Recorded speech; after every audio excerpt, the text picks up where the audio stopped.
तो आज खुश तो बहुत होंगे क्योंकि मैं तुम्हारे सामने खड़ा हूं। जो आज तक तुम्हारे मंदिर के सीढ़ियां नहीं चढ़ाया, जिससे आज तक तुम्हारी पूजा नहीं की, वो आज तुम्हारे सामने खड़ा था।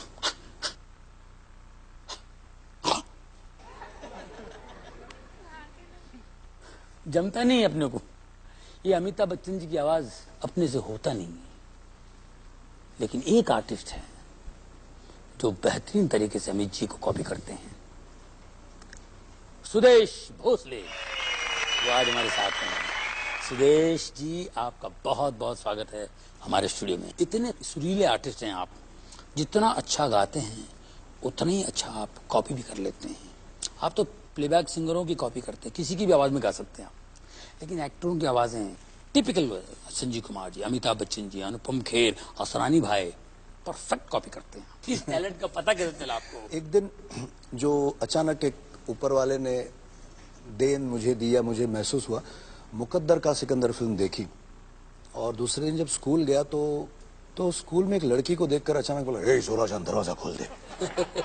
तो ये तो मैंने ऐसे बोल दिया, लेकिन और वो लड़की ने भी नहीं सुना, मेरे भी ध्यान में। लेकिन मेरे कुछ दोस्त थे, बोले यार ये तो अमिताभ बच्चन वाट तो तुझा आवाज लहड़े अमिताभ बच्चन। तो उसमें एक मेरा दोस्त था जो मेरे पीछे पड़ गया, नहीं वो अमित जी जैसा लगा था उस दिन।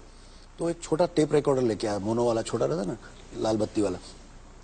तो वो देव साहब की आवाज में मुझे सवाल किया, और अमित जी आजकल क्या चल रहा है? मैं हाँ भैया चल रहा है, शूटिंग वूटिंग चल रही है। वो जब मैंने दोबारा जब उसको सुना तो मैं हैरान हो गया कि अरे एकदम अमित जी जैसा लग रहा है। इधर तुम्हारे घर में, तुम्हारे सामने किसी ने फादर को, और तुम देखते रह गए। अगर इस दुनिया से किसी को उठाने का था, दफन को उठाने का था, वगैरह वगैरह। तो वो थैंक यू। आशा भोसले जी एक बार हमारा शो देखने आई थी, बोले दादा और अमिताभ बच्चन से आवाज चांगला है। तो बोले अमिताभ बच्चन तो बोले सब छोड़ के मैंने इतने अच्छे आवाज निकले, इनको दादा कौन के क्यों अच्छा लगे? बोले दादा नहीं, मतलब दादा मतलब सचिन दा। तो बोले वो मुझे गाना तो फिर सुना। तो मैंने जब जैसे आशा भोसले कह रही है आपको डायरेक्ट पहली मुलाकात में कि मुझे गाना सुनाओ, मैं तो कांपने लगा। नहीं बोले सुना, मुझे उस दिन बहुत अच्छा गाया था तुमने। तो मैंने आंखें बंद कर ली, भगवान का नाम लिया और मैंने वो गाना गाया अमर प्रेम का। डोली में बिछाई के कहा हो लाए मोरे सजना के द्वार, हो बीते दिन खुशियों के चार, हो लाए मोरे सजना के द्वार, हो डोली में बिछाई के कहा। पूरा गाना खत्म करके मैंने जब आशा जी को देखा तो बाकी सारे लोग ऐसे डर के खड़े थे। तो मैंने सोचा मैंने कुछ गोल मारा बहुत बड़ा, कुछ खराब गाया मैंने। लेकिन देखा कि आशा जी अपनी कुर्सी पे ऐसे बैठी और जैसे गाना खत्म हुआ ना, मुझे ऐसे देख रही और आंखों से उनके आंसू बह रहे। तो मैंने बोला क्या हुआ? बोले नहीं, मुझे लगा दादा सामने खड़े होके गा रहे। अब इतनी बड़ी आर्टिस्ट से इतना कॉम्प्लीमेंट मिलना तो मेरे लिए बहुत बड़ी। और दूसरे दिन ही पंचम दा के यहाँ मुझे ले गई और पंचम दा मुझे बैंकॉक ले गए। वहाँ मुझे उन्होंने जब सुना और 86 में फर्स्ट ब्रेक प्लेबैक सिंगिंग का उन्होंने। आप सबकी आवाजें बिल्कुल आसानी से निकाल लेते। असरानी साहब को कैसे पकड़ा? आ रहे हैं आपके सामने अंग्रेजों के जमाने के जेलर, तो फिर हो जाती है लेफ्ट राइट वगैरह वगैरह। और असरानी जी के साथ इतने शोज किए और इतना उनको, मतलब जितना ऑडियंस एंजॉय करती थी उससे ज्यादा हम एंजॉय करते थे। और वो ऑर्केस्ट्रा कंडक्ट भी करते थे, कैसे कभी गाने भी गाते थे। अब जैसे अब आप सुनेंगे लता मंगेशकर को आशा भोसले की आवाज में, तो ऑडियंस भी बोले और ऑर्केस्ट्रा को वो कंडक्ट करे। और नॉर्मली टाइमिंग कैसे दिया जाता है 1 2 3 4 ऐसे गाना शुरू। तो अब आप सुनेंगे पर्दे में रहने दो, पर्दा ना उठाओ, पर्दा जो उठ गया you know what will happen. और ऑर्केस्ट्रा 1 और म्यूजिशियन रुके भी 2 3 ये क्या टाइमिंग? 4 गाना होता ही नहीं था आगे। सारे कॉन्गो से म्यूजिशियन आगे गिर जाता था, गिटारिस्ट गिटार फेंक के भाग जाता था। और उसके साथ मैंने एक जो बहुत ज्यादा एंजॉय किया है अमित जी और असरानी के अलावा, वो है अजीत साहब को। तुम्हें गलतफहमी हुई है प्रभाकर। मैं भला ऐसे देशद्रोही गिरोह के बारे में क्या जानकारी रख सकता हूं?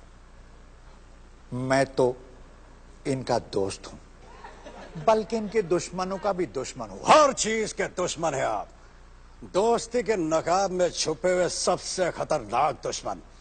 इस बात की समझ मुझे उस वक्त आई जब रघु को आपने जान से मरवा दिया। मैंने? क्या तुम्हें मेरे इन हाथों पर खून लगा नजर आता है? आपके हाथों पे नहीं बल्कि मुझे आपके मुंह पे खून लगा नजर आता है। मैं तुम्हारा अंकल हूं बेटे। हो नहीं थे। आप ये न समझना कि एक रघु के मर जाने से आपके खिलाफ सारी गवाहियां जाती रही। मैं जमीन आसमान एक करके भी आपके खिलाफ सारे सबूत इकट्ठा करूंगा, तब आपसे बात करूंगा। Good bye. पानी के बिना मछलियां कैसे तड़प रही हैं? जी हाँ, ठीक उसी तरह से जिस तरह से देश का बच्चा बच्चा अनाज के बिना भूख से तड़प रहा है। और ये नीच काम करना बहुत अच्छी तरह जानते, लेकिन ये मत भूलिएगा सेठ दीनदयाल कि एक दिन यही नंगा भूखापन जवानी के जोश में आएगा। उस दिन दिल में बदले की आग होगी जो आप जैसे सेठों के पेट को फाड़ कर चिल्ला चिल्ला कर कहेंगे, फाड़ जैसे भेड़ियों को, चीर जैसे गद्दारों को। तब इंसान तो क्या भगवान भी तुम्हारी मदद नहीं करेंगे।